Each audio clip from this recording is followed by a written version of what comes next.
Let's talk about the most underappreciated miracle on earth, water. H2O.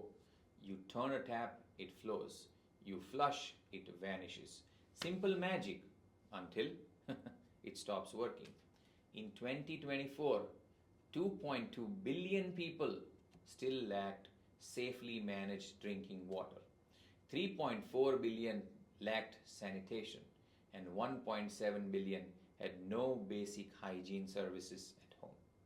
If you want a picture of inequality, forget yachts, think toilets. Schools aren't doing much better. 646 million children have no hand washing facilities.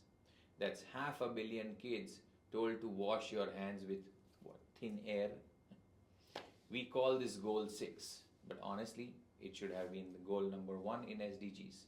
You can't end poverty, hunger, or disease if everyone's thirsty. Water stress remains high. Critical levels in Northern Africa, Western Asia, and Central Asia exceeding 75%. Agriculture gulps 72% of all fresh water.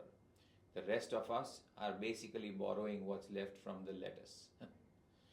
Only 56% of wastewater is safely treated, and in the poorest regions, water quality monitoring barely exists. That means we are managing the planet's most vital resource with less data than your average smartwatch. But then there are also some success stories. Global water use efficiency rose 23% in 7 years.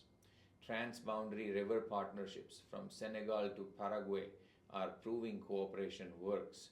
And citizen science is helping countries like Sierra Leone and Zambia fill data gaps with local know how.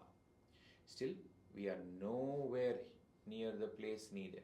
At current speed, universal water and sanitation might arrive by 2049. It's 19 years after our deadline and several billion headaches later.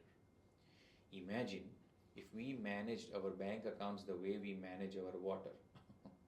We would all be bankrupt by next Tuesday. So, the solution is simple. Though never easy, invest in water infrastructure as climate resilience, not some charity. Fund wastewater recycling and rain capture, not excuses. Make clean water as sacred in budgets as it is in prayers. Because when we protect water, we protect everything: health, dignity, and peace itself. So here's to the invisible infrastructure of life.